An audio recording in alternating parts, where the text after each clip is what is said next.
superiores son todas aquellas funciones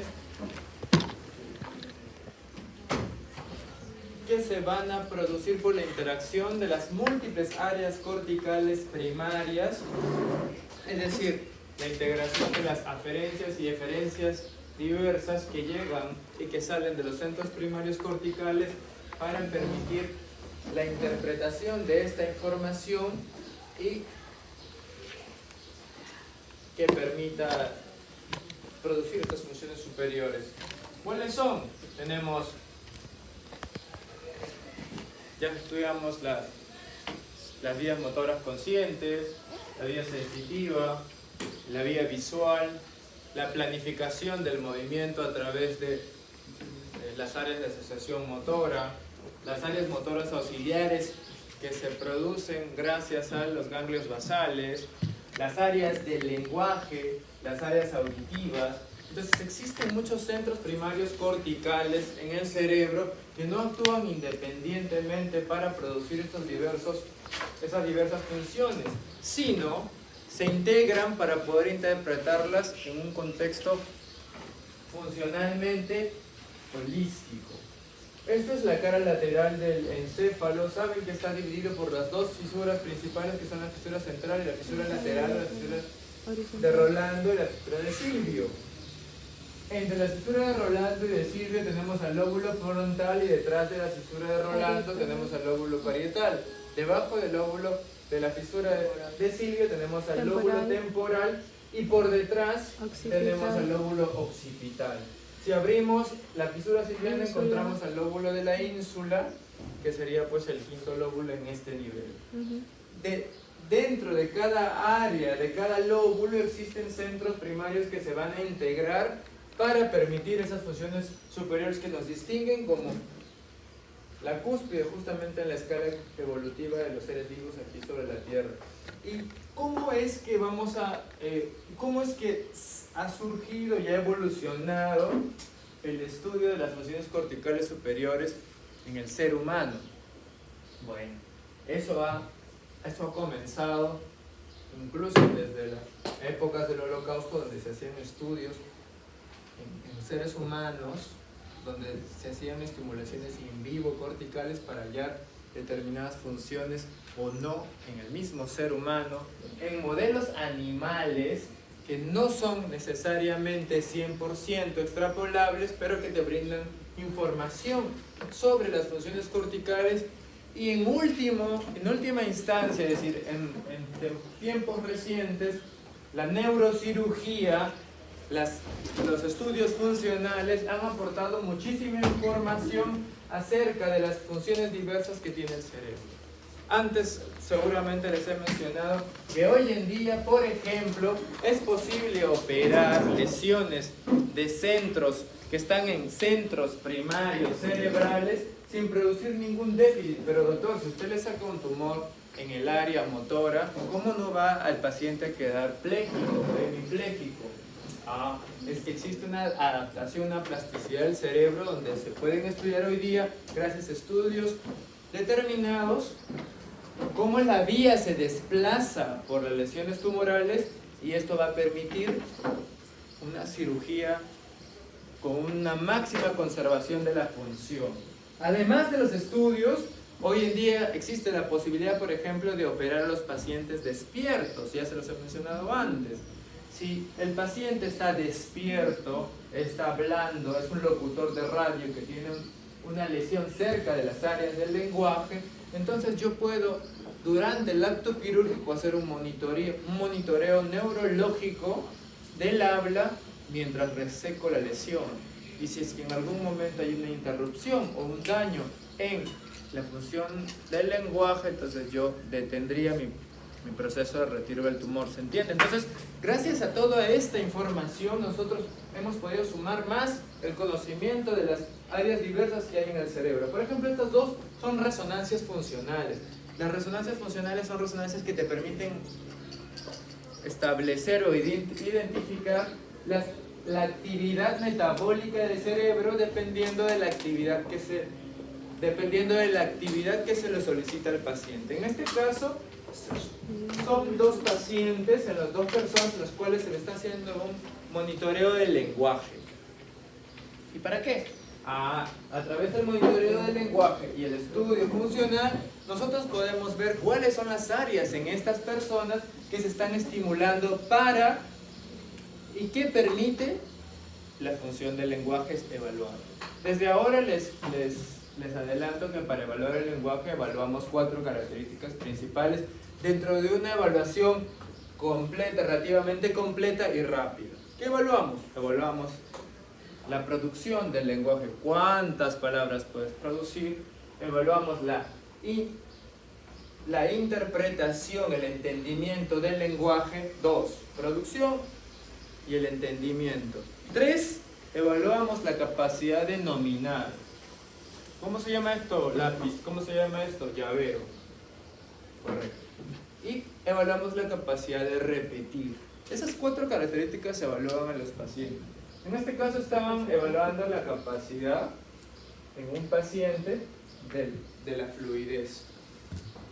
Si se puede ver, ¿qué diferencia ven ustedes? Las áreas rojas son las áreas altamente metabólicas en este estudio del lenguaje.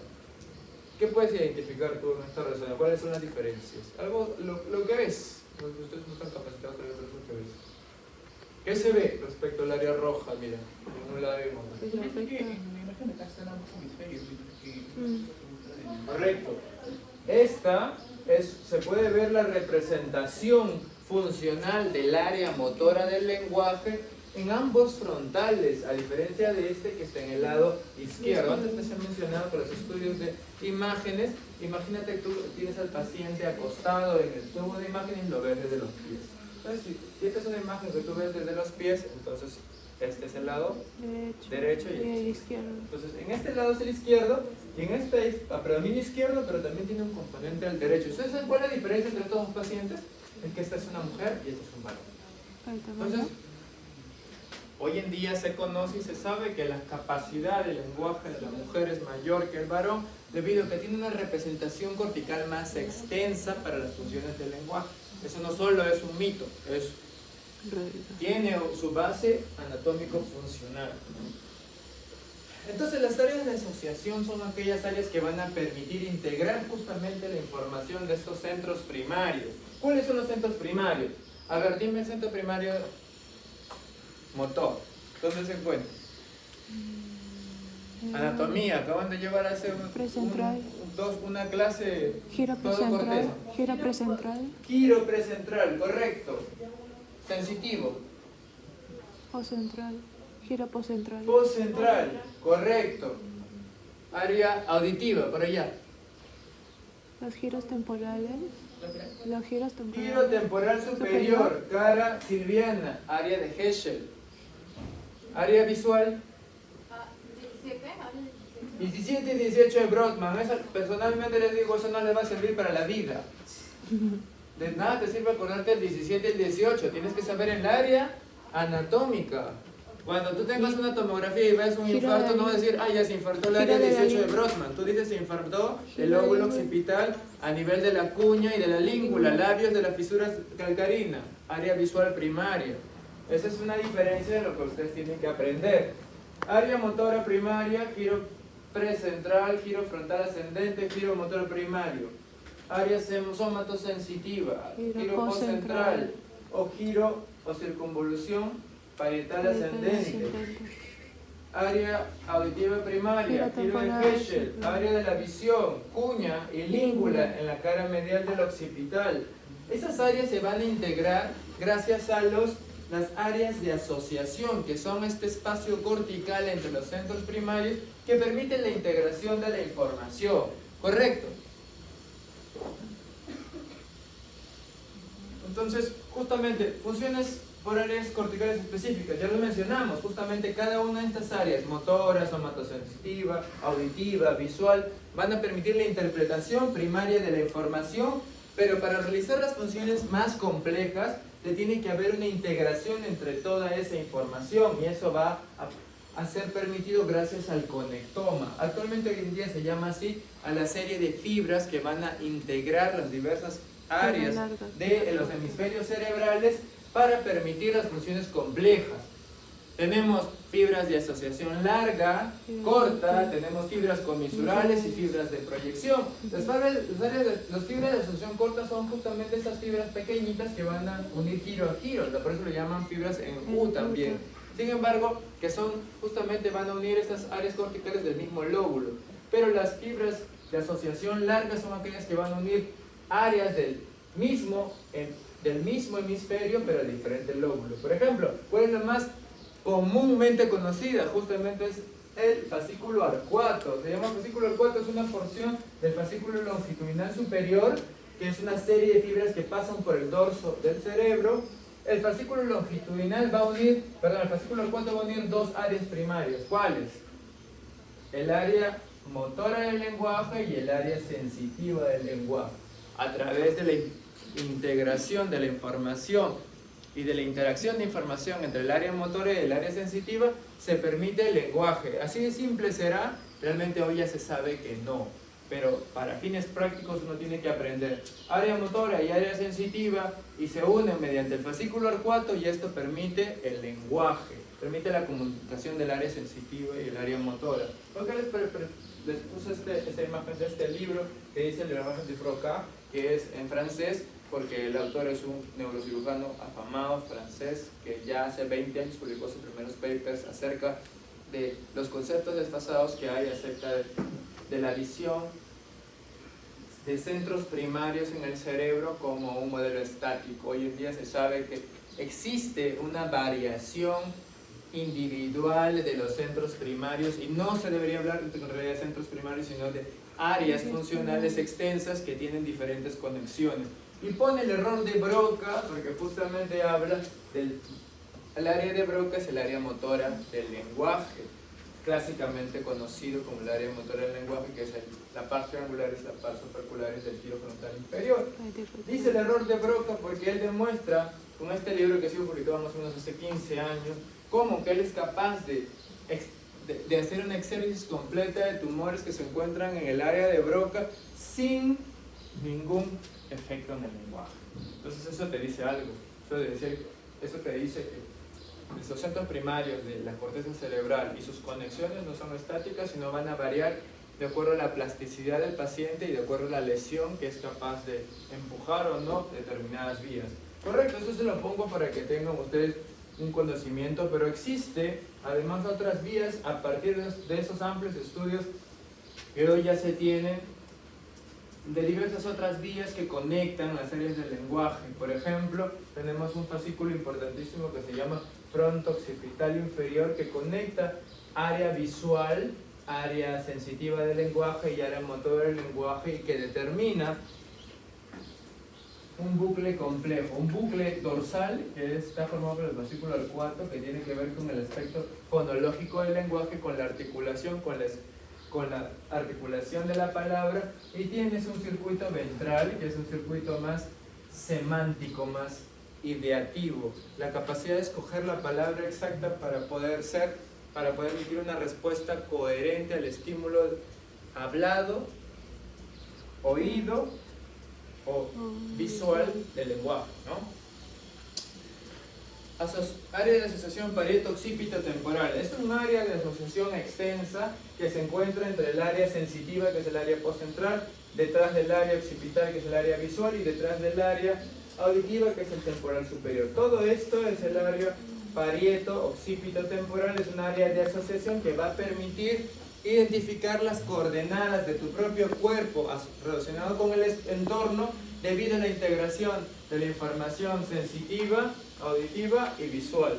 Correcto, esa es la función justamente de estas áreas de asociación. También tenemos otras áreas de asociación, por ejemplo tenemos las áreas de asociación prefrontal. Si ustedes recuerdan, cuando hablamos de control motor, hablamos de que existe el área motora primaria, que es el área ejecutiva del lenguaje, pero también tenemos un área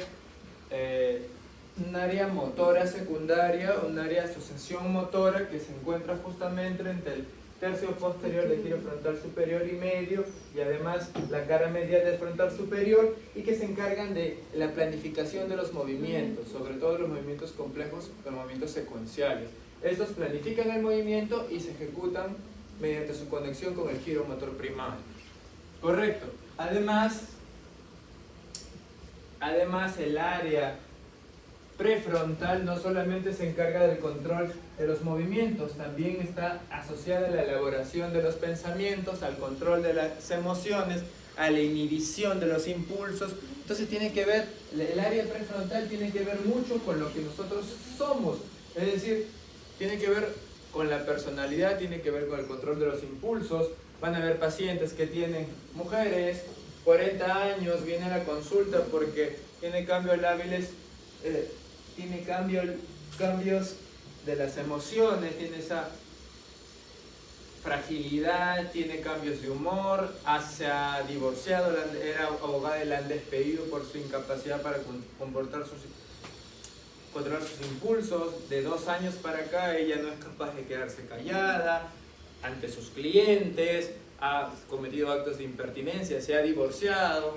Entonces la han visto el psiquiatra por 1 año y medio hasta que por fin se le ocurrió asociar que también tenía dolores de cabeza desde hace 3 años y que todos decían, bueno, es el estrés por tus cambios de humor, porque te estamos dando sedantes y antidepresivos. Le hicieron un estudio y tiene un tumor en la región prefrontal.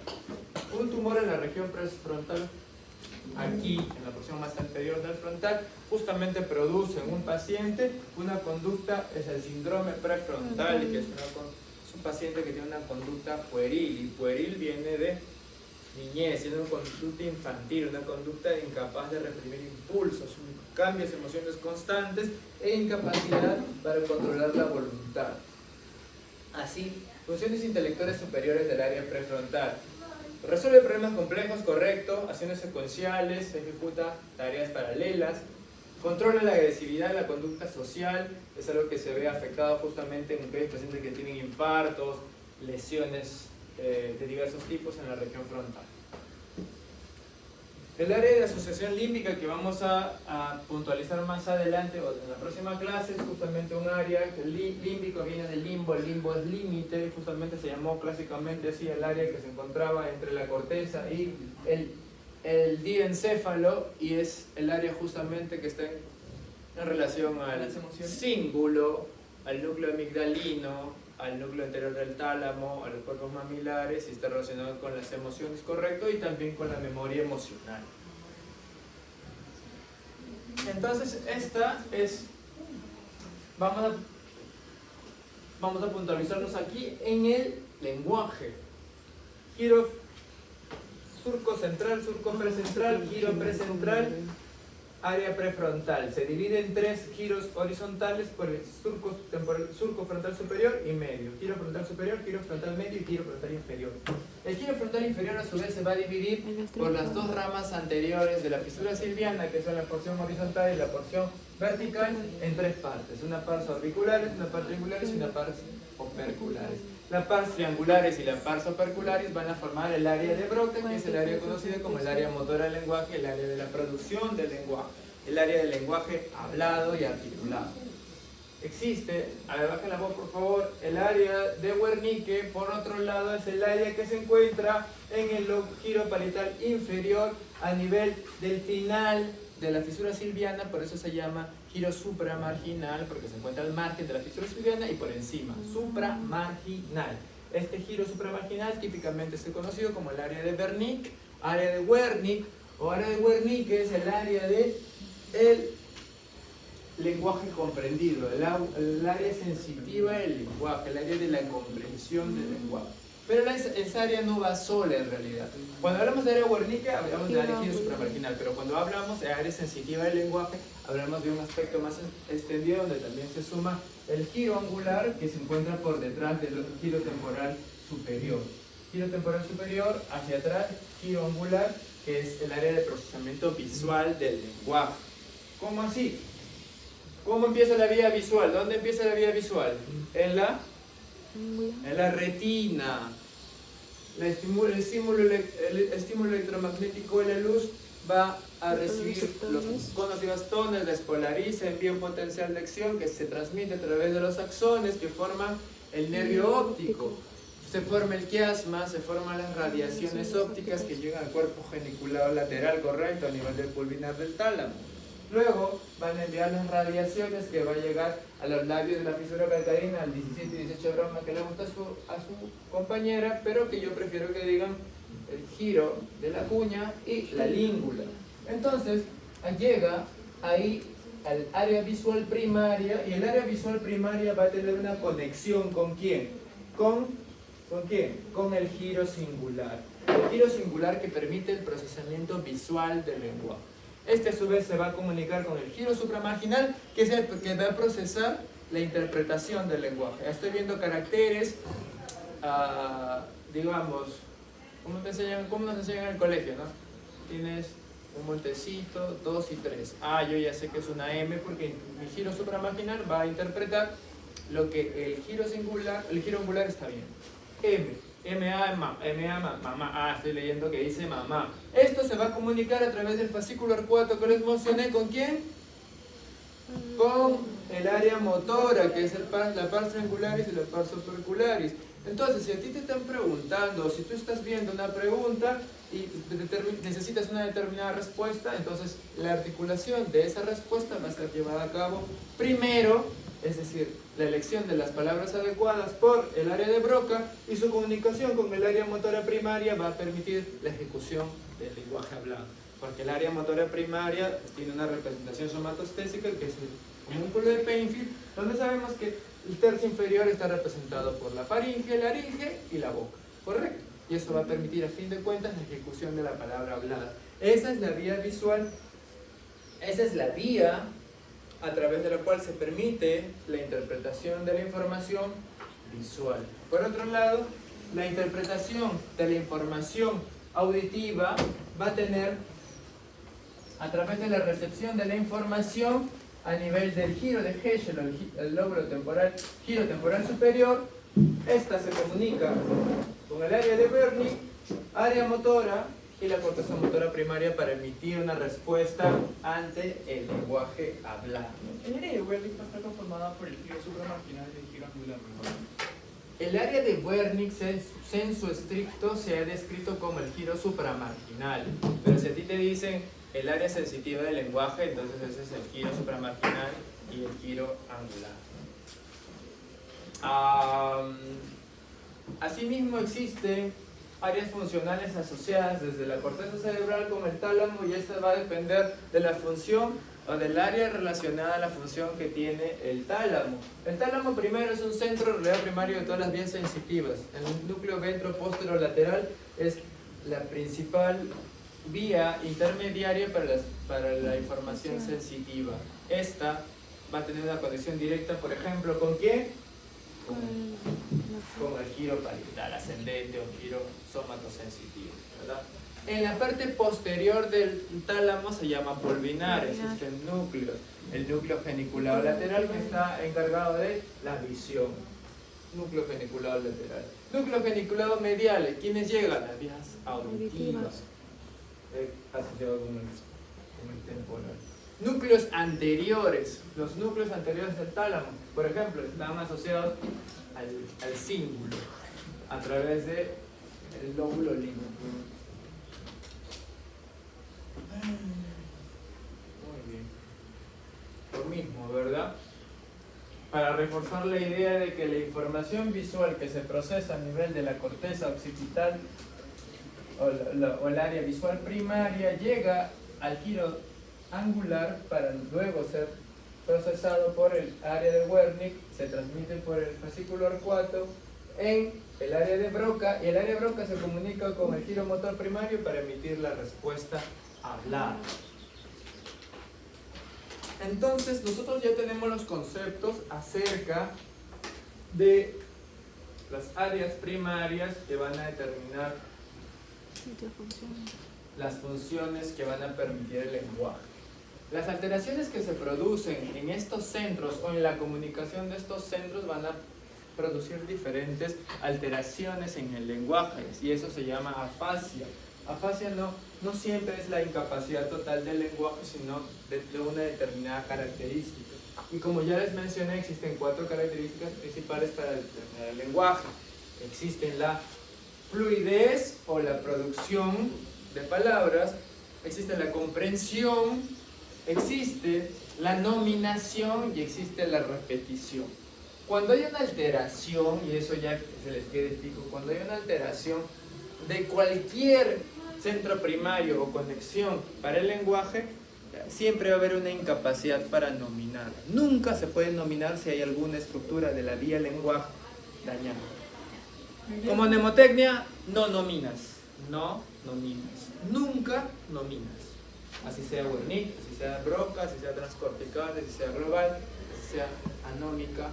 Nunca nominas. No nominas. Entonces, a un paciente que tiene dificultades en lenguaje, entonces, ¿el nominar o no va a determinar si es uno u otro? No, porque ninguno nomina. O sea, eso tiene que tenerlo claro. Segundo, tenemos las afasias de Wernicke y de Broca. Tienen que entender, la afasia de Wernicke es la incapacidad para comprensión, para entender y comprender el lenguaje, porque es el área sensitiva del lenguaje. Entonces, ¿este paciente va a ser capaz de producir lenguaje?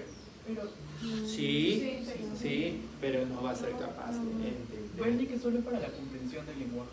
Así es. Mientras que Broca es para las funciones lenguaje motor. Así es. Ya. Volviendo al tema.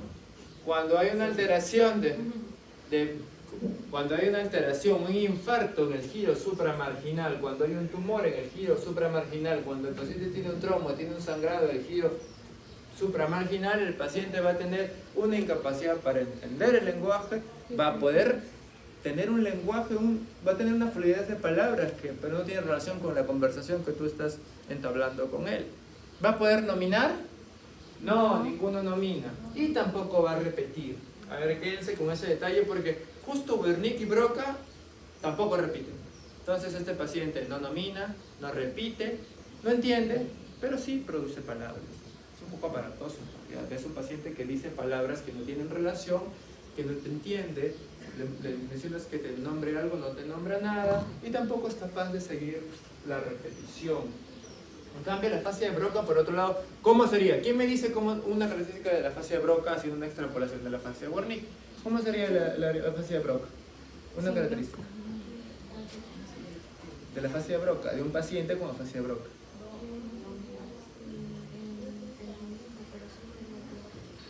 No, Broca. ¿Qué hace Broca? La función motor para del lenguaje. pronunciar, Ya, entonces, ¿qué tendría? Ya, no produce lengua. No produce, no tiene fluidez. ¿Qué más? Repetición. Nominación. No produce lenguaje, pero sí entiende, porque el área supramarginal está conservada. Entonces él entiende, pero no es capaz de responderte con palabras. Segundo, no nomina, tampoco nomina, porque ninguno nomina. Repite, tampoco repite, porque así como el área de Wernicke, el área de Broca, no repite. ¿Sí? Además existen otras afasias, por ejemplo la afasia global, una afasia extensa, es decir, paciente con un infarto cerebral de la cerebral media, porque saben que la cerebral media es la arteria principal que viene por la fisura silviana y que irriga la región frontal, parietal y temporal. Irriga casi el 70% de la carga lateral del hemisferio cerebral. Entonces un infarto de la cerebral del tronco, la cerebral media, va a producir, si es el lado izquierdo obviamente, va a ser aparatoso de la manera de que el paciente va a tener comprometido el área de Wernicke, el área de Broca y todas las vías que conectan una a otra. Entonces presenta una afasia global. No nomina, no repite, no entiende y no produce.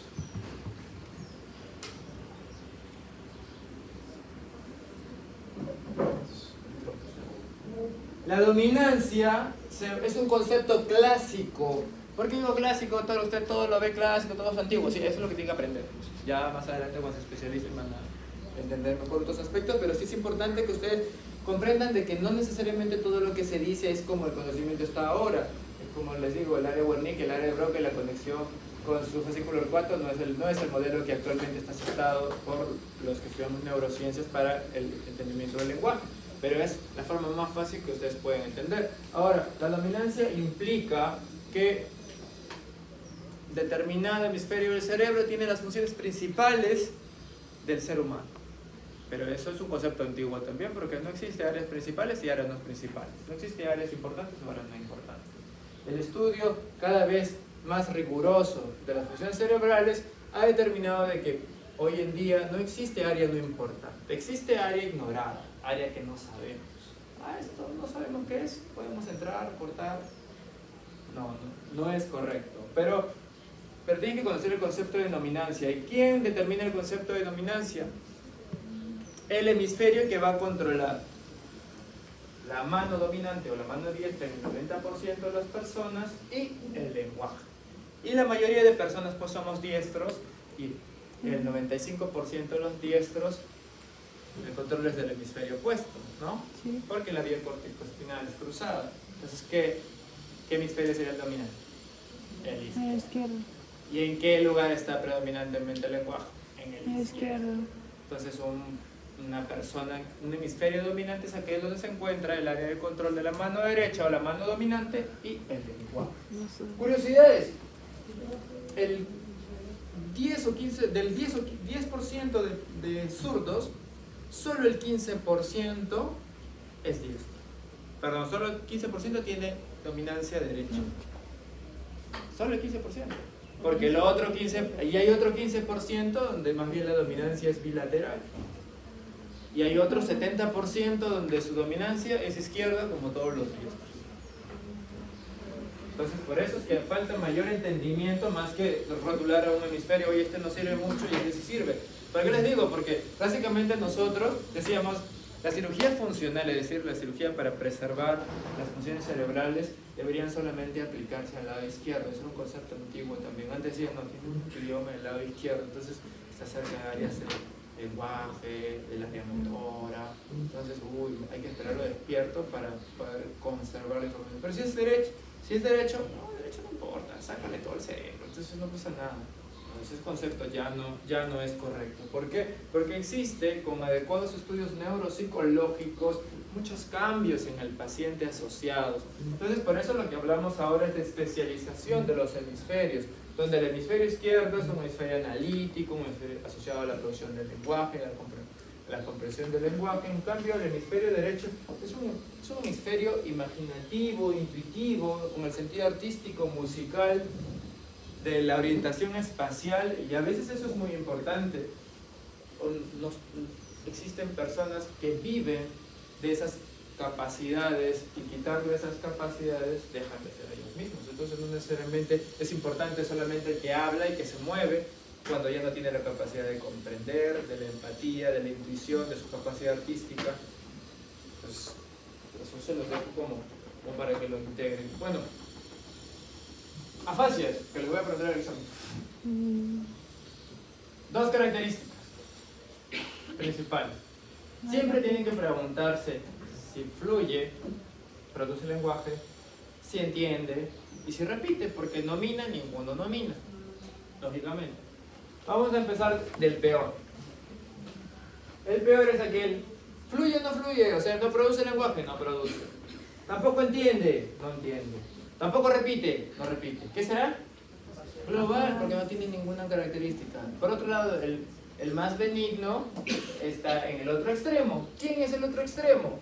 Aquel que sí produce lenguaje, que sí entiende y sí repite, pero solamente no nomina. Es más, en el cuadrito diríamos sí, sí, sí. Entonces el paciente no tiene nada. No, pues ya sabemos que la nominación es un concepto, es una afectación de una característica del lenguaje que está implícito en todo. Entonces este paciente por eso se llama afasia anómica, porque solamente no nomina. Pero no es que solamente, eso es importante. Imagínate que no tenga la capacidad de nombrar algo, o sea, eso te va a tener dificultades. O sea, no es solamente, pero a medida, es una forma didáctica de explicarlo a ustedes para que entiendan un opuesto y otro. Entonces estos pacientes no nominan, pero después todas las características están conservadas. ¿Dónde se produce la afectación de este paciente? En el giro angular. El giro angular es el que procesa la visión. Entonces, al no poder interpretar los caracteres visuales, entonces este paciente va a tener incapacidad para nominar, a pesar de que su centro del entendimiento en el Wernicke, el centro de Broca, que es el área motora, estén conservados. Además, tenemos las afasias típicas, que son las afasias de Broca y la afasia de Wernicke. La afasia de Broca ¿Fluye o no fluye? No, no produce, doctor. Ah, si no produce yo ya voy pensando, pues si no produce tiene que ser algo con motor, porque si no produce tiene que ser algo con motor. Y luego digo, ¿entiende o no entiende? Bueno, sí entiende. Ajá, entiende. Pero no repite, acuérdense. No repite esa fase de Broca. Y a fase de Wernicke tampoco repite, eso acuérdense. La única diferencia es que si repite es una fascia transcortical motora. ¿Y qué es eso, doctor? Es una fascia donde se interrumpen las vías que conectan. No se afecta el área motora primaria, se afecta la vía, por ejemplo, la corteza de asociación, donde justo están pasando, por ejemplo, el fascículo arcuato o el fascículo fronto-occipital inferior. Se interrumpe la vía, justo la vía que lleva la información motora, y ahí se producen los problemas. Pero no es tan grave como la fascia de Broca, y por eso que se conserva una característica más que es que repite.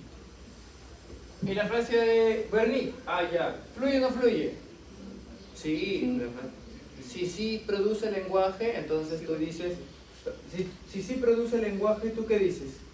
Ah, ya. Entonces, ¿el área motora está? Bien. Ahora, ¿entiende o no entiende? Sí. No entiende. Digo, no entiende. Ah, ya.